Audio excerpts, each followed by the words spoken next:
When it comes to encryption, a lot of people get stuck on one question: VeraCrypt or Cryptomator? We've already looked at them one by one, but now it's time to get strategic. The real question isn't which one to pick, but how do you build a forward-thinking strategy that actually uses the best of both worlds to protect your most valuable data? All right, so this is it.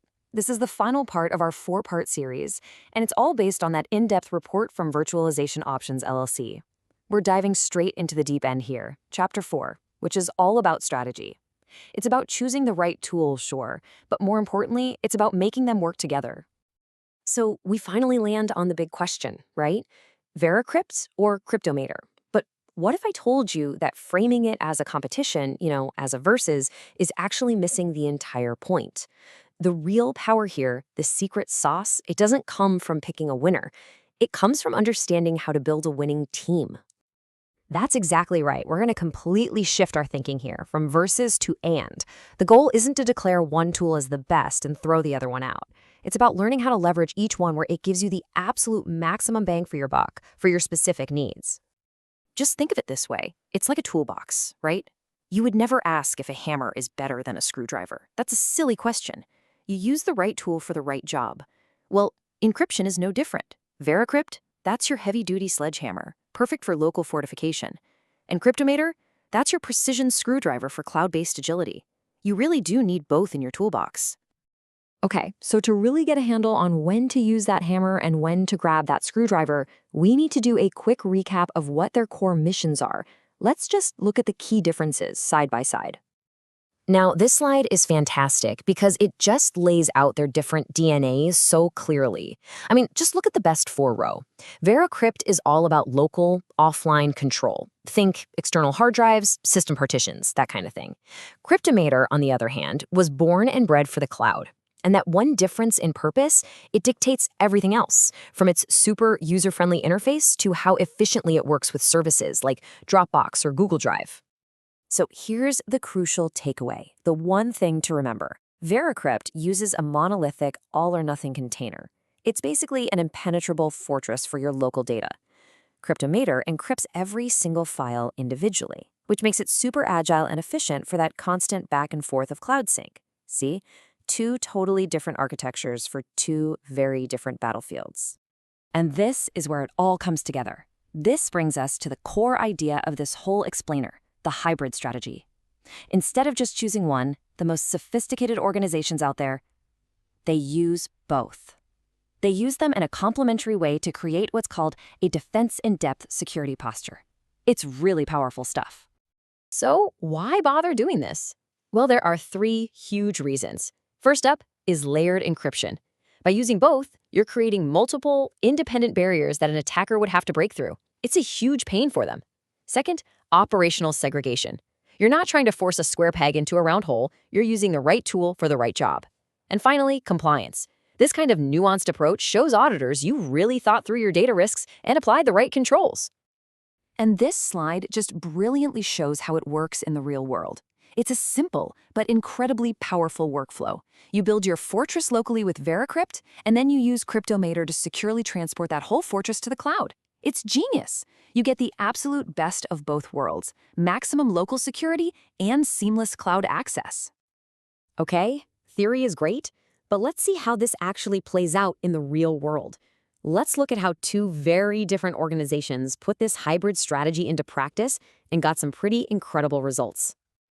So our first case is a mid-sized investment firm. We're talking billions in client assets.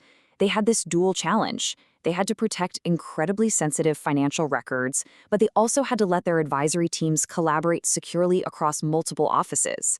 I mean, the stakes just couldn't be any higher. So what happened? Their results were staggering. They had a laptop stolen, and they even had an attempted cloud account compromise. And through all that, they had exactly 0 data breaches. On top of that, they achieved 100% compliance in all their regulatory audits. The examiners actually pointed to their encryption strategy as an exemplary control.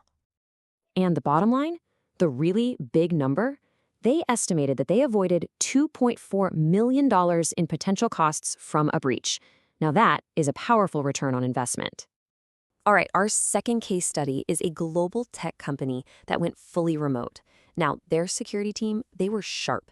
They immediately saw a huge risk. Sensitive source code and product designs were suddenly being stored on employees' personal cloud accounts and unencrypted laptops at home, a total nightmare scenario. And their solution was just beautifully simple and so effective. They made VeraCrypt mandatory for full disk encryption on all company laptops.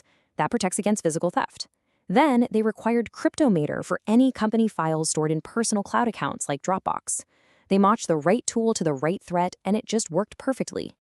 So you're probably wondering, how can I bring this level of security to my own organization? Well, it's not as daunting as it sounds. Let's walk through a clear, actionable playbook to get you started. The whole process really follows 5 logical steps. You always start by understanding your data. What do you have? Where is it? Then you build clear policies around it. After that, you test the waters with a pilot program, start small. Then, and this is crucial, you train your people thoroughly. A tool is only as good as the person using it. And finally, you'll roll it out in manageable phases and just keep improving. Now, it's just as important to know what not to do. The number one reason people fail here is simply losing the password. If you do that, your data is gone forever, period. Also, please remember that encryption is just one part of a larger security strategy. It's not a silver bullet. And finally, be aware that metadata, things like file names and when they were last modified, isn't always encrypted and can still reveal a lot of information.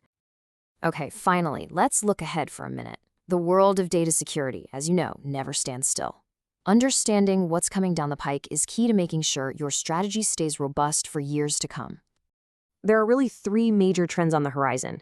Post-quantum cryptography, that's being developed to defend against the future threat of quantum computers breaking today's encryption. We're also going to see AI used more to detect threats intelligently. And of course, we'll see even more solutions like Cryptomator built from the ground up for the cloud. Data protection is always a moving target. So we end right where we began, but hopefully with a whole new perspective. It's not about VeraCrypt versus Cryptomator. It's about building a smart, layered defense. The threats to your data are constantly evolving. They're getting smarter, more sophisticated every single day. So the final question you really have to ask yourself is your data protection strategy evolving with them?